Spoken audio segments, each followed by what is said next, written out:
Welcome to the Plant Spirit Podcast on connecting with plant consciousness and the healing wisdom of nature. I'm your host, Sara Artemisia, and I'm incredibly honored to introduce our next guest to the show today. Selena Fox is the executive director of Circle Sanctuary, which is a nature preserve and 200-acre nature sanctuary located in the Driftless bioregion of southwestern Wisconsin. An eco-activist for more than 50 years, Selena was among the organizers of events for the very first Earth Day on April 22nd, 1970. And she is the founder of Circle Cemetery, one of the first green cemeteries in North America. Also known as Reverend Selena Fox, she is a senior minister of Circle Sanctuary, which has been serving nature spirituality practitioners worldwide since 1974. Selena writes and speaks on a variety of topics, including celebrating with the seasons, herbology, pagan ways, and life passages. She also hosts the monthly podcast, Circle of Nature, and shares rituals, chants, and teachings on social media. So Selena, thank you so much for joining us. Just such an incredible honor to have you here with us today. It's great to be here, Sara. Oh, just so wonderful. And there's so many topics that we could chat about today. And the one that is really very so much alive in my heart right now is about Samhain and how we have Samhain coming up. And I would love to hear anything you'd like to share about that, and particularly any herbs and plants that you connect with during the Samhain or witchy season. Well, and Samhain is one of my favorite times of year. I was born shortly before Samhain, so I have birthday as well as our organization's birthday all happening at Samhain time. Some say Samhain is from the Gaelic meaning summer's end, and a Celtic fire festival midway between the fall equinox and winter solstice in the Northern Hemisphere. Samhain is being celebrated in a variety of different ways all around the world. And some people are keeping alive Samhain customs, but calling the celebration by a different name, Halloween. And Halloween comes from All Hallows Eve. And years ago, in the Middle Ages, as the nature religions of old Europe transformed and Europe became Christianized, some of the old holidays of the pre-Christian time got new names, but some of the traditions continued. So Samhain is connected with honoring the dead. And in a number of different traditions, including the one that I practice, this is our spiritual new year. So in addition to paying attention to the change of the seasons, we are looking ahead to what's to come. We're reflecting on the past. And as at the heart of Samhain is what you might call magic. There is something magical and mystical. I've loved celebrating this time of year throughout my life. And one of the things that many people practice that celebrate Halloween, trick-or-treating, really goes back to a way of honoring beloved dead, those who have died in the year preceding the Samhain time, and those who had died before that, as well as ancestors. And one way of doing an honoring is with offerings. And in many traditions, those offerings are fresh and dried herbs. And working with plant spirits at Samhain and Halloween time is not only a great way to celebrate those times, but you're keeping alive old traditions. One herb that I work with, not only at Samhain time, but throughout the year, is something called mugwort. And I have with me some mugwort that was harvested from Circle Sanctuary Nature Preserve. I live on land that adjoins our nature sanctuary. And one area of our land is an area we call the green. In the center of the green is a year-round maypole. We dance that at the beginning of May, another Celtic fire festival called Beltane, and surrounding the maypole is a hedge of mugwort. And we've had that hedge growing since 1983 when we moved there.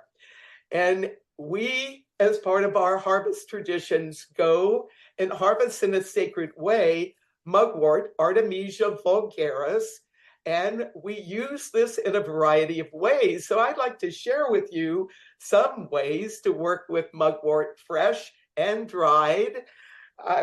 I think having a good relationship with mugwort is really important. And how do you get that relationship? If you are able to connect with the living plant, that is best. It's good to work with others who have worked and have mugwort as part of their life. And for me, this has been one of my closest allies. You can see with this mugwort, we have it in flowering.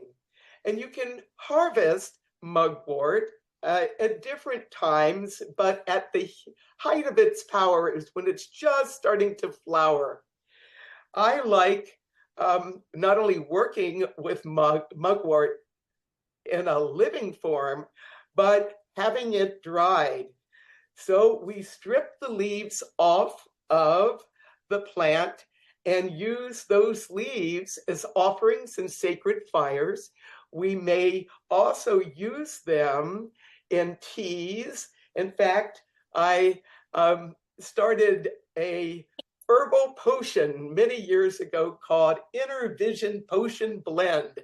And it is a combination of mugwort and lemon balm, Melissa officinalis, which is another wonderful, wonderful plant. When you strip off leaves to store them or to use them, you'll get a lot of stalks.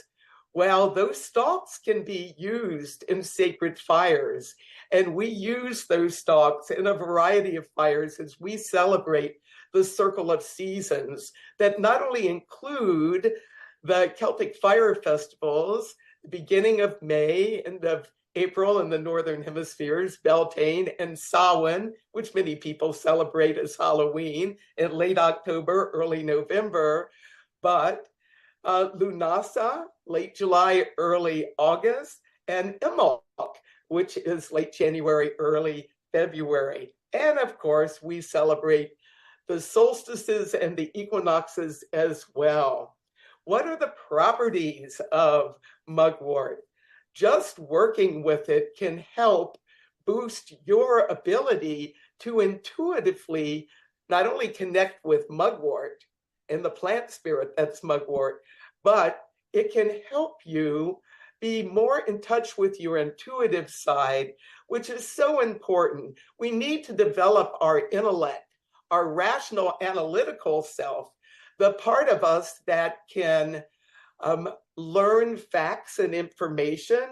That's part of our consciousness. But the holistic approach is to also connect with the mystical dimension of our consciousness. And that's where mugwort can be really, really helpful. And so we will kindle bonfires, and one of our favorite sacred herbs to put in a Samhain bonfire are mugwort stalks. We also have used a mugwort as offerings at our Samhain time as we do ceremonies to honor our beloved dead. And we run a green cemetery at Circle Sanctuary Nature Preserve. And one of our annual traditions is to go into our cemetery and to cleanse the graves and to put herbal offerings at the graves. And mugwort is a wonderful plant for that. Another great plant connected with honoring the dead, rosemary. If you know your Shakespeare, you'll know Rosemary for remembrance.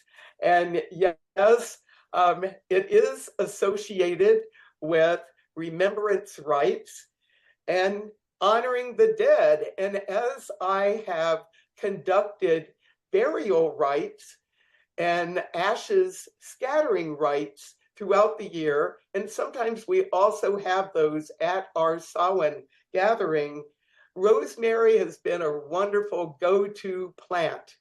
It has a long history with humankind, and it is a wonderful plant for not only remembering our loved ones who've crossed over, but helping us with our own memory. So one of my favorite things to do at Samhain time is to spend some time with living rosemary plant or some dried ones or rosemary oil, because not everyone has access to the living plant, and to spend some time connecting with memory, activating personal memory. And what some people don't know is that actually this is a purification herb, and dried rosemary leaves were burned in hospitals and sick rooms back in World War I to help purify the space. So it's a powerful cleanser as well. What are some other things that we use at Samhain time? Well, when we get into the tree category of plant spirits, apple trees have to be mentioned, not only because of apples being harvested in Samhain, in many traditions, is the last of the harvest festivals. And it's a time for bringing all the harvest in and giving thanks for that. And the apple has been associated with Samhain and Halloween in sacred ways. Cutting an apple horizontal, you will get a 5-pointed star in the center of apple seeds. Halloween has had bobbing for apples. Well, where did that come from? Humans have had such a strong connection with apples that it's no surprise that people would create games with apples. And as I grew up in the 1950s in the East Coast of the USA, apple bobbing was something that was a part of Halloween celebrations. But it actually has its roots as a form of divination. And apples were associated with taking a look into the future. So in addition to having fun with apples, apples also have had a long association with honoring the dead. The tradition of the Isle of the Apples, Avalon, that you'll have in the King Arthur mythic cycles, that is something that continues to be with us today. Working with apple cider and having that as a seasonal beverage at Samhain time is something that's done across a variety of different traditions, not only amongst nature spirituality practitioners that have witchy celebrations as part of Samhain, but people of many different backgrounds and spiritual traditions and cultures have really enjoyed apples. An apple a day keeps the doctor away is an old slogan, and certainly connected with health is an important piece of that. Related to apples is pomegranate, and most people are aware of the myth of Persephone, who goes to the underworld, different versions of how she got there. And some people have rewritten the myth and is a way of her going of her own volition, which is an interesting twist on mythology. But essentially, because she ate some pomegranate seeds, that gave her the opportunity to spend part of the year in the underworld as the queen of the dead in the underground.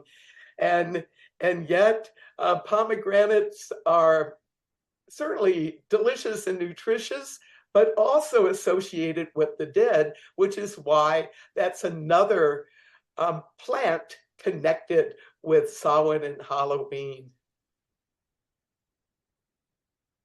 Well, thank you so much. So incredible. And I know you also had mentioned earlier mullein. Could you share with us a bit about that as well? Well, and mullein is one of my favorite Samhain plants. And I have a mullein taper here, and I've stripped off the dried leaves. And what we'll be doing with this is dipping it into some oil, can be like an olive oil or some other type of oil, or some people who do candle making will dip it in some beeswax or other types of wax. And it actually will allow this part of the plant to burn longer. You can actually have this as a candle, as a bonfire lighting method. And it's one of my favorite ways of kindling a Samhain bonfire.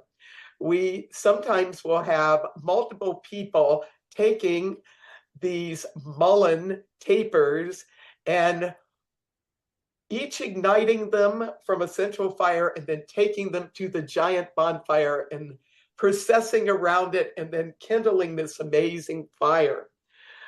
Mullein, I first started working with because it is pretty indigenous to this part of the world. I live in southwestern Wisconsin at this part of my life, and mullein you're going to find all over. It's a biennial, which means the first year you will get the fuzzy leaves, and then the second year you'll get the stalk, and then the plant's life changes and it seeds itself and more mullein pop up. I have such a close relationship with mullein, and I give thanks to this particular plant spirit because without me planting it, it plants itself in my main garden outside my front door. And I have used this in a number of ceremonial ways, as well as have meditated with mullein. It too has been used in rituals honoring the dead. And I have taken dried mullein leaves and used them as offerings for burials and anniversary ceremonies at our cemetery.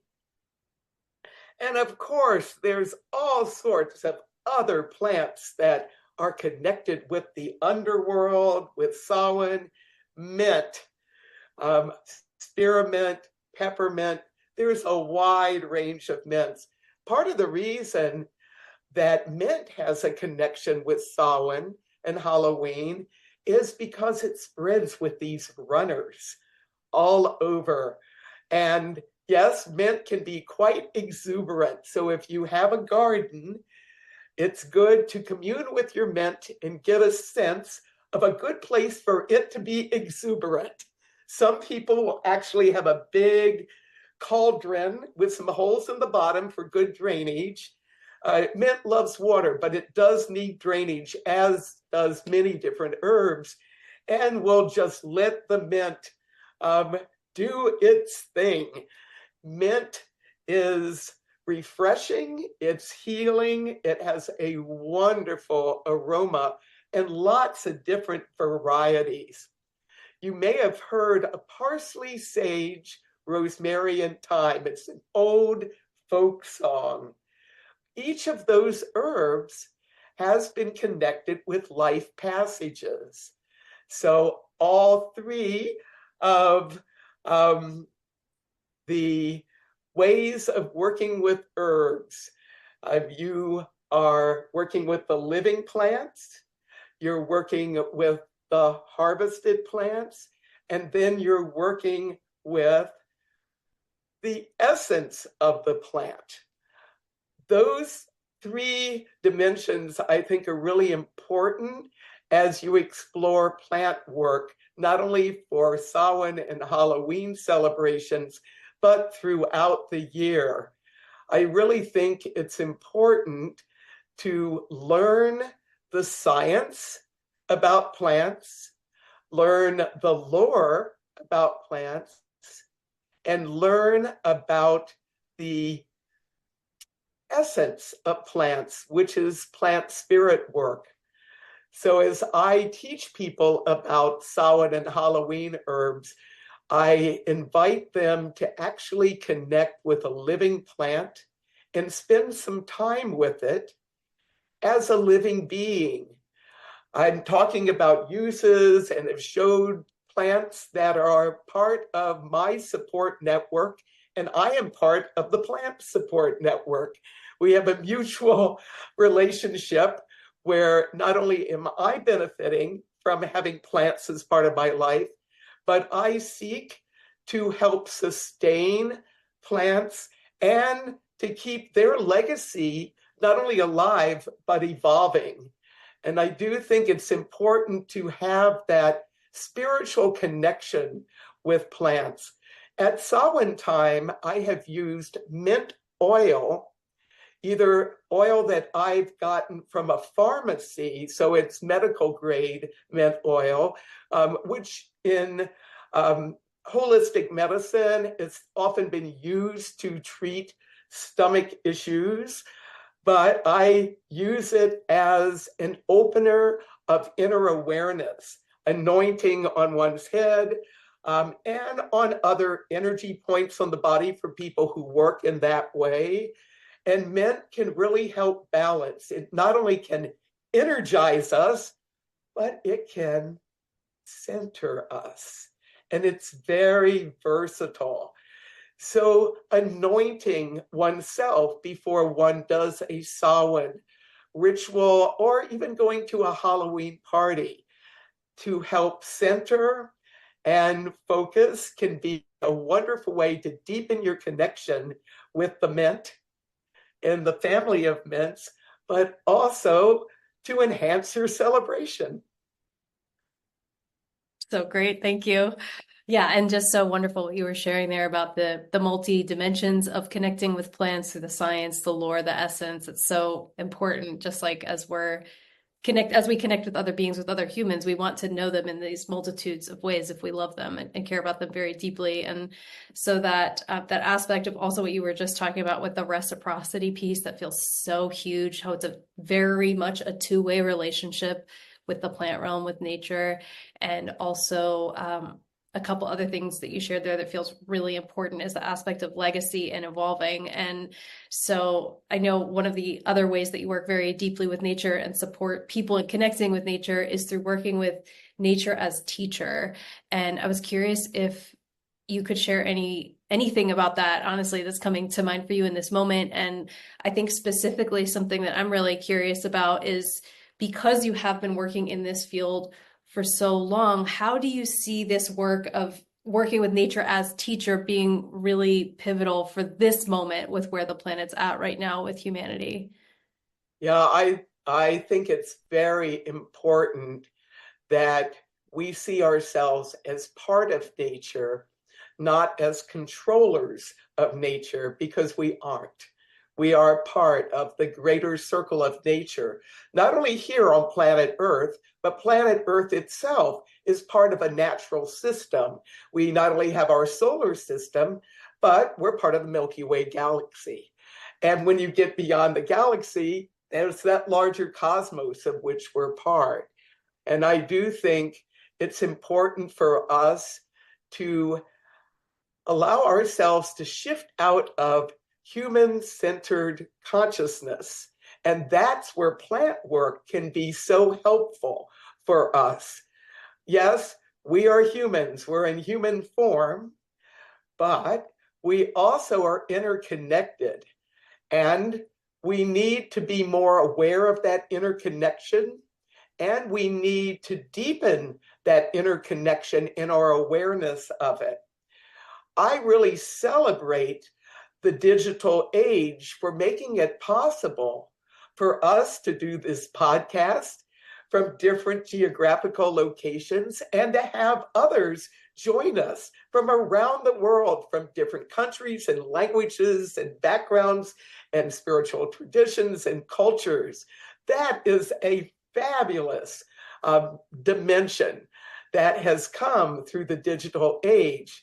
That said, I do think we need to make time to get off of our screen and into the green. And I do think plant spirit work is very important to help us recognize ourselves as part of a much larger community of interconnected life that is our biosphere here on planet Earth, and to recognize that's part of even more systems. So I think that plant spirit work is especially important now as we take a look at what humans have been doing with planet Earth. Now, in the human developmental life journey, there's a period of time, and sometimes it's called the terrible twos. As humans reach age 2, I prefer not to call it the terrible twos, but it's basically as a young being starts getting a sense of self, it's understanding boundaries and also learning about our impact on environment. I really do think humankind is having some moments of being in the 2-year-old mode. We haven't yet made the connections about the messes we're making, how they are impacting not only us, but the plants and the animals and the ecosystems and the whole planet. So I do think plant spirit work can really help us expand our awareness about the interconnectedness of all life. And it also can help us heal by being in an environment that is beyond human-centric. That's why it's so important to get out in natural realms. Here in Wisconsin, where Circle Sanctuary Nature Preserve is and where I live, it gets quite cold as Samhain comes on, and our plant allies in their physical form, many of them have died back or they're in the process of dying. So when we think about Samhain and its connection with death, it not only has a human death connection, and we're remembering loved ones that have been in human form, but part of the underpinning of Samhain itself is the fact that the plants are literally dying. There's death in the air. And I do think as we expand our awareness from totally recognizing ourselves as individual humans to recognizing ourselves as part of an interconnected multi-species community, that not only is good for us, but good for the rest of the natural world, especially if we are able to pay attention to what we notice in changes. And one of the ways that climate change is being studied right now is the migration of plants and what's happening with plant communities and different types of plants. And people in the environmental sciences are taking a look at what the warming planet is doing, and plants are moving. And some places are getting too warm as the planet is warming up to be in the place where they've been for a long time. So part of my environmental work throughout the year and at Samhain time is really facing the shadows of what is going on environmentally. And yes, certainly there's a fun dimension to Halloween celebrations and costuming and getting out and having those old traditions. but there's also a more serious dimension to it, where as we take time at Samhain to not only honor our beloved dead and remembering our ancestors, but to pay attention to what is happening with our environment as a whole. And Samhain is considered a really powerful time for making wishes, for focusing our attention to manifest intention. So something that I do as part of my own Samhain work is spend time experiencing death on the planet as a whole, what's happening to creatures, what's happening to plants, what's happening to ecosystems. And not only having information about that I will read about and learn about in various ways, but energetically have that sense, and not only having the awareness of some of the damage that's been happening, but to get inspiration about how to best use my voice, my presence, my work in combination with others to bring about change and to work together for a healthier planet. I do think that as we go into Samhain time, there are many opportunities for us to not only celebrate, but to meditate and to contemplate, and most importantly, to motivate. And I do think those of us who live in democratic societies really need to participate in making our voices known, to be informed voters, to register to vote, to learn about choices, to learn about the environmental positions of people running for public office, and to give support to those who recognize that humankind needs to make changes in how we're relating not only with each other, but the rest of the natural world. I am optimistic that with enough education and motivation, contemplation, there will be transformation, and that we can actually move through this time of humankind still being preoccupied with human identity, that's the twos, and moving ahead to develop in more mature ways where we care for others, not just ourselves. Some other things to think about with Samhain is to create some place in one's home where one can put symbols of the season. And it might be more than one place. Some people have a home altar.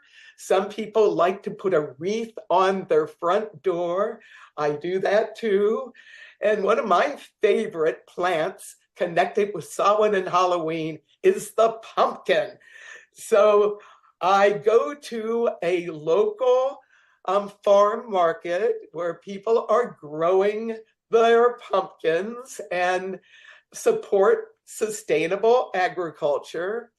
And this particular place actually harvests the pumpkins and puts them in rows over a big field in front of their farm market. And one of the things I do is connect with the spirit of the pumpkin. Yes, the great pumpkin spirit. And my husband and I will go out into the field of possible pumpkins that are looking for a home, and we'll pick out some pumpkins to bring to our home and to bring to our Circle Sanctuary Center as symbols of the season. You know, why do we have pumpkins connected with Samhain and Halloween? It actually goes back to before Europeans had a lot of contact with what is now known the Americas. It is said that at Samhain time, turnips, not tiny turnips, we're talking the bigger turnips, had faces carved in them, and they were carved out, and a bit of ember were put in the turnip. And that was seen and put on doorsteps or in windowsills that little bit of ember or a little bit of candle in it to honor the ancestors and to ward off negative influences or spiritual forces that really need some intervention, that need some help, some corrective feedback, and to make a journey into the afterlife. So the things that go bump in the night and whatever. So, some of that spooky, ooky stuff around Halloween really has its origins back in Samhain traditions, where you would kindle candles, you would kindle lights, and yes, the carved turnips with the turnip faces were seen as protectors or guardians to ward off what's not needed and to welcome in the friendly ancestors and beloved dead into the celebration. Well, with European contact with the Americas, well, no surprise, pumpkins, bigger, easier to carve and work with. One year at our Samhain gathering, we did the turnip tradition, and it was a lot of fun. And I do think as we take a look at so many of the Halloween customs, we're going to see connections with old ways and what you might call the witchy ways of Halloween that really go back into the mist of time. Amazing. Thank you so much for sharing that. I had no idea about the turnips. That's incredible. But there's really so much of what you just shared there. One thing that is coming to mind just at the forefront in this moment is about how it is such a time of honoring death, of honoring the end of cycles. Incredible that you really just do such a deep dive into that during that time of year. Also, that aspect of how it is the time of the veils being very thin. I personally had an experience several years ago of really recognizing, feeling viscerally and seeing how the prayers actually go out in a much more powerful pattern-like way into the universe when we pray during this time, when we put our intention, our meditations, our wishes, our hopes for reality, that it is magnified during this time. So it's such a powerful time of the veils being thin, but really that aspect of how, yes, it is this incredible time of honoring the dead and really recognize what is dying, but also so interesting that it is the new year, that it is also this beginning of the new cycle. And because you are so connected with the cycles, and it's so incredible to know that this year marks this 50-year legacy and celebration of Circle Sanctuary, and you brought up this aspect of legacy earlier. I'm curious, I imagine there must be something around legacy really coming up for you with such an incredible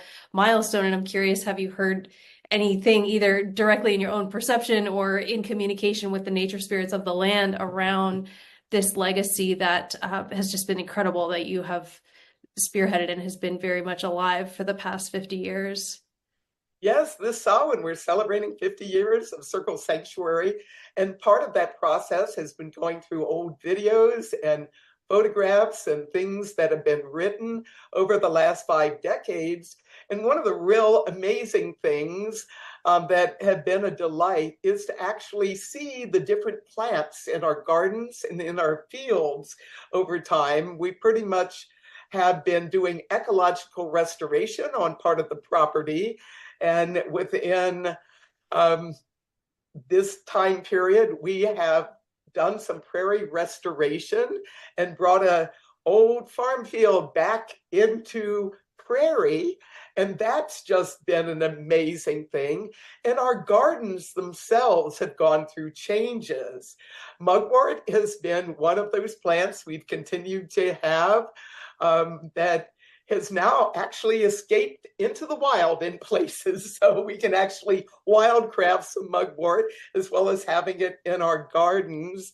I also have been able to take a look at some photos showing different methods of harvesting and different ceremonies we've done in connection with the harvest time.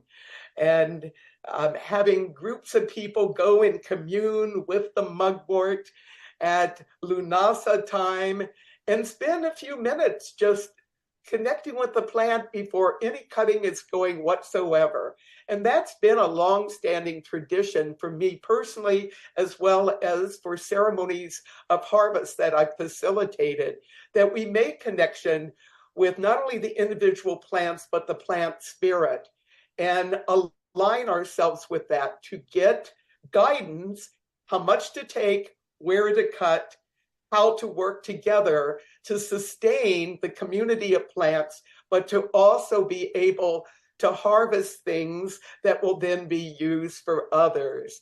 So that's been one of the delights. A number of photos of myself and others at different times of the year I've started sharing on social media of processing herbs and creating a potion in a cauldron, and amazing things that have continued to be part of our good memories with this. I do think that as we move towards our celebration, it's Samhain, which is a time not only for looking at the past and those who've crossed over and looking ahead at the future, but developing our skills in being present here and now. And some call it be here now, some call it mindfulness.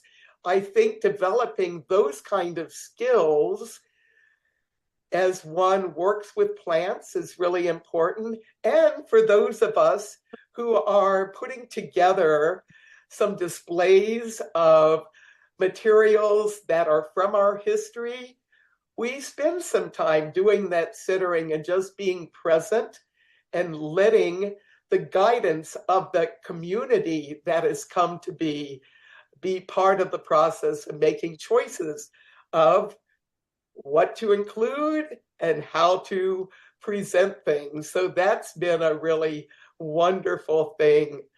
We're going to be doing some podcasts, and we're going to be doing some live streams on social media. We're going to be sharing photos and articles, and I'm really been enjoying preparing for our 50th anniversary celebration.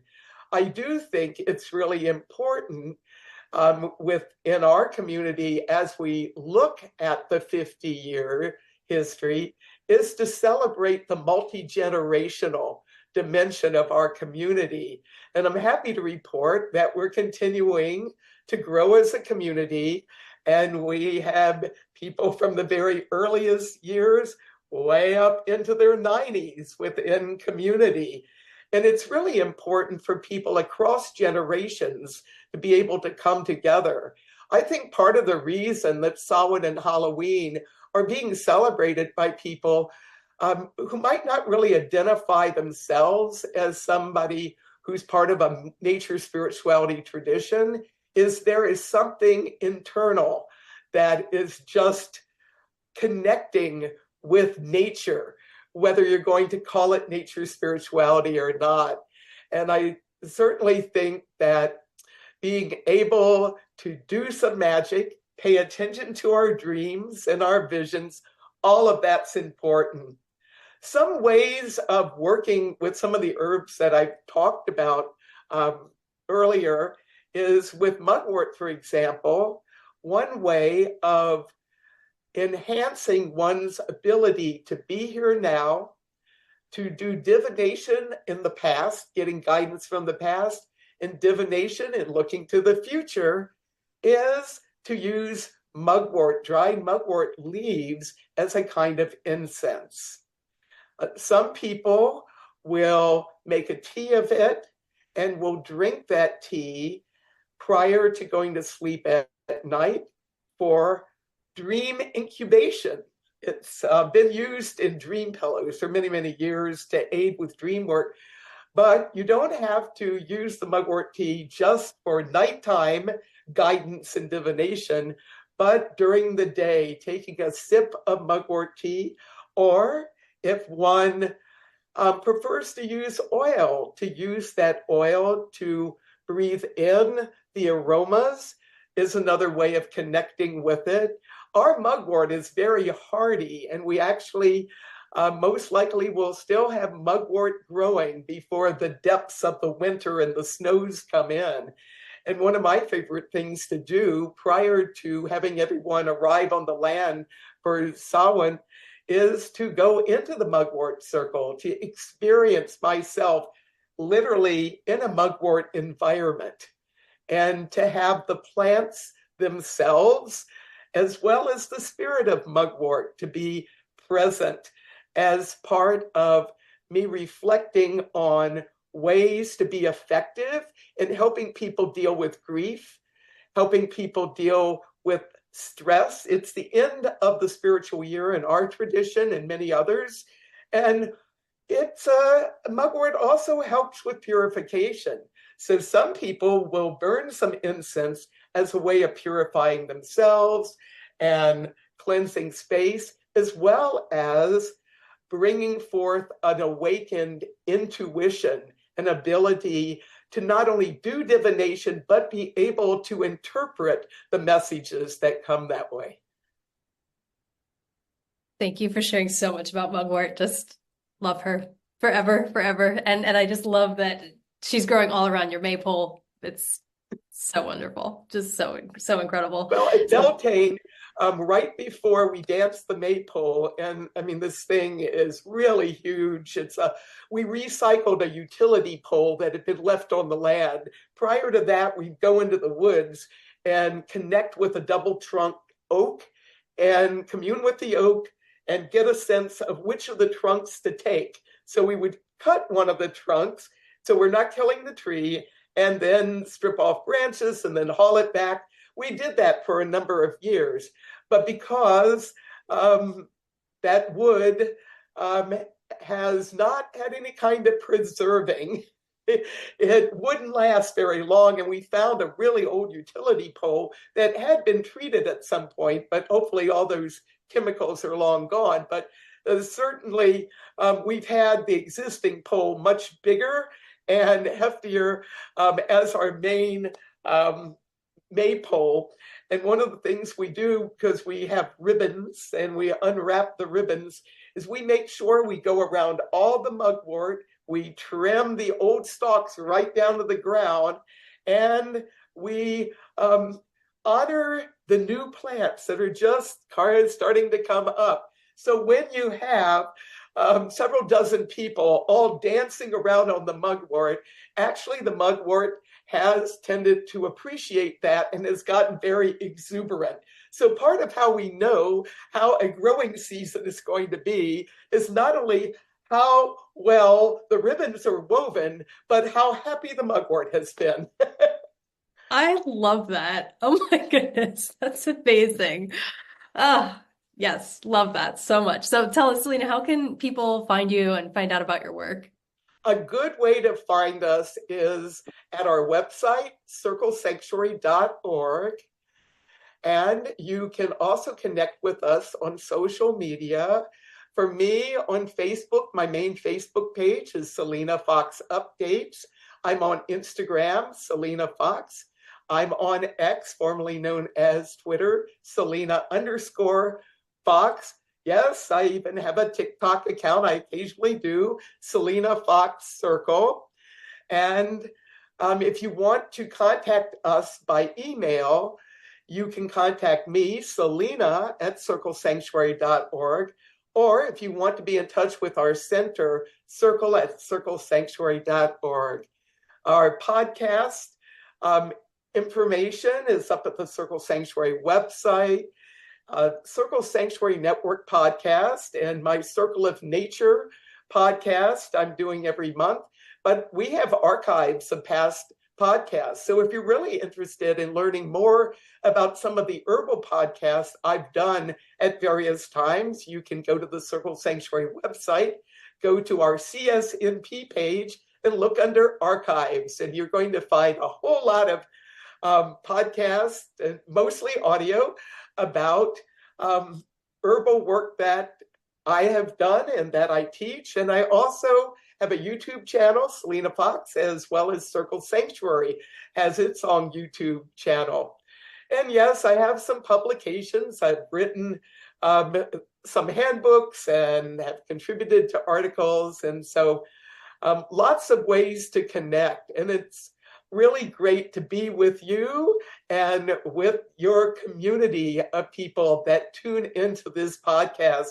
I really think it's important for us to continue to learn and grow with our knowledge about plants and our relationships with plants. For me, it's important to have that spiritual relationship with various plants because in cultivating that, it aids in the intellectual, rational, analytical, scientific information that you can receive, but also can help us with our intuitive understanding of how to work with plants. Well, thank you so much. Just, yeah, incredible, incredible honor to have you join us today and for everything that you have shared, for everything that you do, your presence, the fact that you so many years ago listened to your life's calling and you've been honoring it for all these years. It has, as you know, just rippled out all over the world. So thank you so much, Selena, for being here. Well, plant spirit blessings at Samhain and Halloween and throughout the year.